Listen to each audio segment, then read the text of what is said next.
13 novembre 2015, et plus particulièrement à celle de Patricia San Martin et sa fille Elsa Delplace.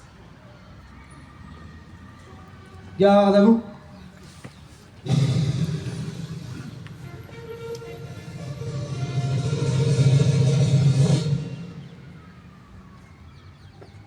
Ouvrez le banc.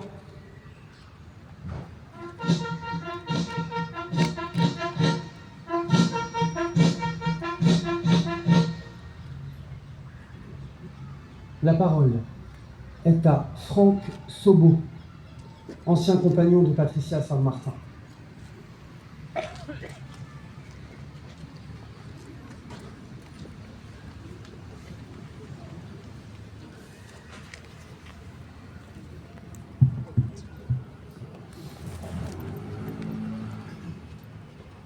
Madame la députée Clément Sinotin, Monsieur le maire Stéphane Blanchet, Madame et Messieurs les élus municipaux de Sevran, de Villepin, de Tremblay et de Duny, mes chers camarades de la CGT et mes amis du PCF de Sevran, je voudrais vous remercier d'être présents à cette belle initiative par Monsieur Blanchet et son équipe pour donner le nom de nos amours disparus le 13 novembre 2015 à cette jolie place.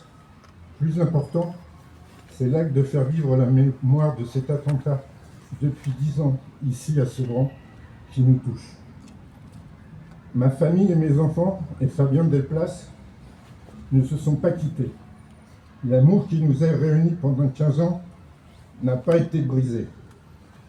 Patricia était leur deuxième maman et Elsa leur sœur. Celle à qui on racontait beaucoup plus qu'à papa, et à celle qui les a accompagnés vers des aventures que j'aurais sûrement interdites. Je voudrais à cette occasion remercier particulièrement Michel et Elsa Delplace qui sont s'investis pour que justice soit rendue et que notre petit-fils Louis surmonte, si cela est possible, cette épreuve. Un salut à Jérémy, son papa, et à sa conjointe. Patricia et Elsa n'étaient pas des héroïnes d'un roman écrit par d'autres. Elles étaient des femmes en lutte pour des valeurs essentielles. Je me souviens du badge agrafé sur l'écharpe d'Elsa, No Pasaran, le combat des Espagnols républicains, hurlé par le peuple chilien et sa mère, repris par une jeune Française pour que le fascisme ne s'installe pas en France. Nous ne pouvons pas oublier que les terroristes nous ont pris ce que nous avions de plus cher. Bien sûr, la douleur est toujours profonde. Mais en ce jour, je voudrais vous affirmer que nous n'oublions pas non plus tous les gestes de solidarité qui nous ont été exprimés après les attentats. Des voisins, des élus de Sevran, de Tremblay, de son syndicat et de tous ses collègues qui sont présents aujourd'hui. Et bien sûr de la CGT du 93. Mais aussi l'hommage de la République. Nous démontrons ainsi que la fraternité est aussi une réalité dans notre pays. Bien sûr, beaucoup auraient voulu que les Français se divisent. Nous gardons aussi en mémoire le jeu pitoyable de cet homme politique qui vient de sortir de prison, voulant à l'époque diffuser entre Français et binationaux. Patricia était une binationale. Elle avait au cœur la France et au cœur son pays. Bien sûr, pas quand il y avait des matchs France-Argentine, vous en doutez. J'ai vu il y a 10 ans un département se rassembler. Votre geste aujourd'hui poursuit notre combat. Le combat de Patricia, unir à tous ceux qui souffrent de ce système inhumain en dehors de toute considération. Vous me permettrez un dernier salut et remerciement à Sandra et Baptiste Talbot. Aujourd'hui, Baptiste représente la Confédération CGT. Je crois que Patricia aurait été fière qu'un petit bibliothécaire sevranais devienne membre de la Confédération CGT. Plus sérieusement, notre amitié m'a soutenu toutes ces années, et cela aussi, je ne l'oublie pas. Merci.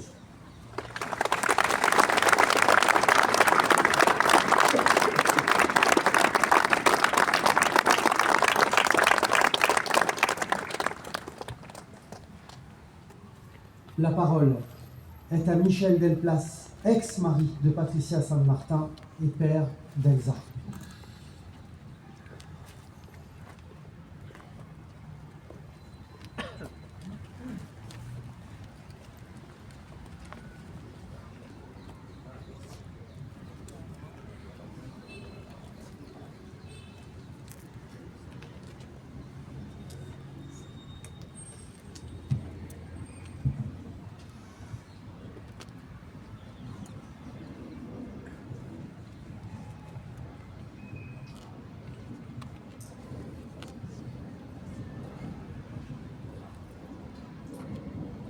Monsieur le maire de Sevran, Mesdames les députés, Monsieur le préfet, Monsieur le maire de Tremblay, Monsieur le maire de Bugny, Mesdames, Messieurs les élus, cher Baptiste Talbot, que je n'ai pas encore vu, mais qui je sais qu'il est là, chers amis,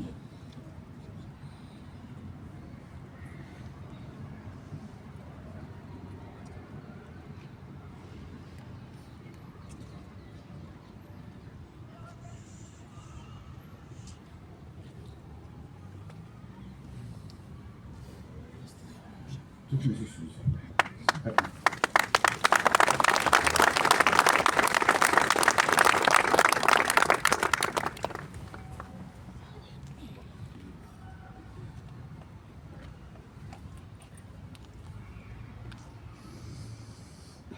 Bien, c'est en chantant « Allons enfants de la patrie » qu'Elsa faisait sa première rentrée à l'école Paul-Éluard au Blanc-Mesnil.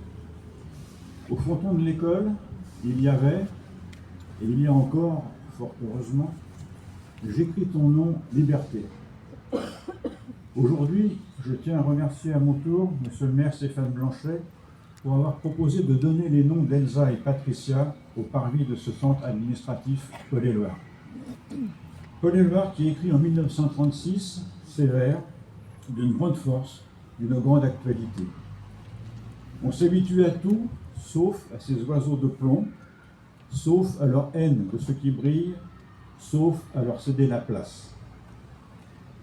Sauf à leur céder la place.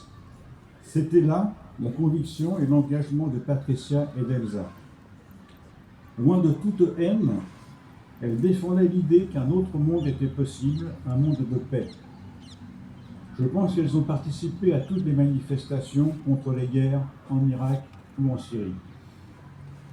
Aussi, quand j'ai entendu au procès,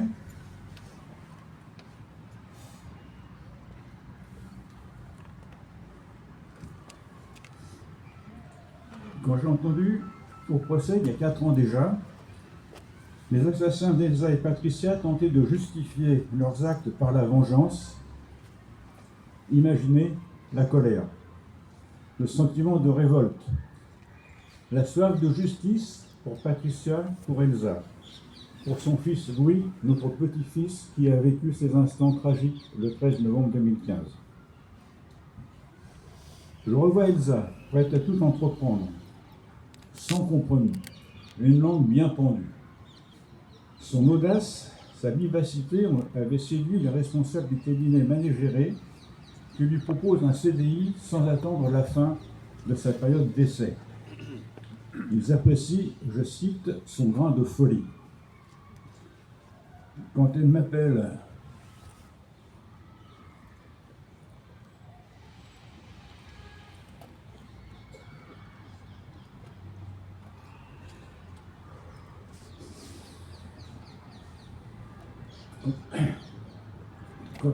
pour m'annoncer la bonne nouvelle le mardi 10 novembre 2015 vers 17h30, alors qu'elle est dans le métro, elle est heureuse, épanouie. C'était 3 jours avant le Bataclan. Et comment oublier cette aventure qu'Elsa lance avec des amis, les instants folie. Elle affiche alors sur les réseaux sociaux « Chaque jour est une vie entière ». Et ce mot qu'elle porte en tatouage, les 20 tâtés, lève-toi, tiré d'une chanson de Victor Jara, lève-toi et regarde la montagne, emporte-nous ton royaume de justice et d'égalité. Patricia, on la revoit bien dans l'hommage que ses camarades du syndicat lui ont rendu au lendemain du 13 novembre. Je cite: « Patricia a fui l'oppression pour venir s'installer dans notre pays, patrie des droits de l'homme. Qui aurait pu imaginer qu'un jour, dans son pays d'accueil, elle aurait pu être victime de fanatiques adeptes du pire obscurantisme. Patricia luttait pour un monde plus juste, pour un monde de paix, de fraternité. Nous avons été nombreux à savourer son accent et son phrasé inimitable. La voix de Patricia continuera de chanter dans nos souvenirs et dans nos cœurs. » Fin de citation. Elsa repose maintenant au cimetière de Blanc-Ménil, auprès de son grand-père de France.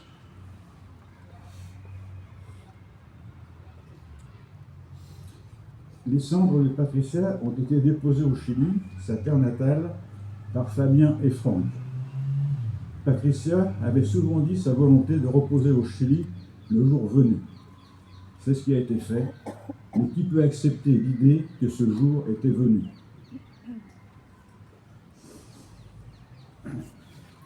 10 ans ont passé. Rien ne fera disparaître les 132 victimes du 13 novembre. Au Stade de France, sur les terrasses, au Bataclan.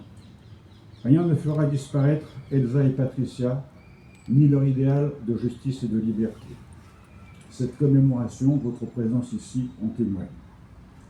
10 ans ont passé, mais la mémoire des attentats qui ont marqué la société tout entière est toujours là, sensible, même si elle s'est un peu émoussée. Aujourd'hui, c'est le temps de l'émotion, le temps des commémorations, le temps suspendu. Mais écoutons l'historien Henri Rousseau. Cela ne sert à rien de commémorer des événements si on ne les connaît pas, et surtout si on ne les comprend pas. Fin de citation. Oui, il y a nécessité impérative de comprendre ce qu'il s'est passé, pourquoi c'est arrivé, d'aller aux racines de ces attentats. Pour contrer les effets, on a besoin de connaître les causes. Cela devrait être une évidence, non pas pour justifier ou excuser, mais pour agir et assécher les causes qui servent de moteur à cette violence. C'est cette recherche à la fois de solidarité et de vérité qui a amené des victimes et proches de victimes à se réunir dès le mois de janvier 2016 au sein de l'association 13-11-15 Fraternité et Vérité pour ne rien oublier jamais. Cette année, dans le message national diffusé par l'association, nous pouvons lire: ce 13 novembre, comme tous les ans, nous allons nous rendre sur chaque lieu d'attentat. Nous allons déposer des gerbes de fleurs et nous recueillir en mémoire des 132 victimes décédées, des centaines de vies brisées. Et nous allons continuer, ensemble, d'œuvrer à cet engagement commun, comprendre pourquoi, agir comment. C'est notre feuille de route pour résister à notre place et à notre niveau au terrorisme. Fin de citation. C'est un combat de longue haleine. Et, j'en suis persuadé, Elsa et Patricia, Abuelita, y auraient pris toute leur place pour résister. Je vous remercie.